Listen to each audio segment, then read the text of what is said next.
వీటిలో భాగంగా curved line పిల్లలకి ఇక్కడ ఇచ్చిన డాట్స్ సహాయంతో కర్వ్డ్ లైన్ ని వారి ద్వారా రాయించడం అన్నమాట.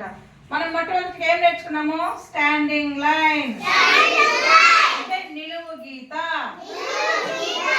స్లీపింగ్ లైన్ అడ్డ గీత,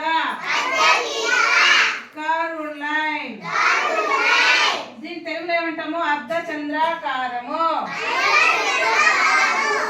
చంద్రుడు ఎలా ఉంటాడు? గుండ్రంగా ఉంటాడు. ఇట్లా ఎట్లా దీంట్లో ఇప్పుడు మనము హాఫ్ వచ్చి రఫ్ చేస్తామా? ఇప్పుడు ఏమైంది?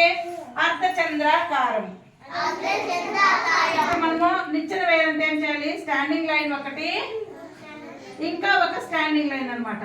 2 స్టాండింగ్ లైన్స్ వేసి మిడిల్ లో ఉన్న ఖాళీ గ్యాప్ లో మనము ఇలా స్లీపింగ్ లైన్స్ గీసామంటే ఇక్కడ ఏమొస్తుంది? గ్లాడర్, నిచ్చెన.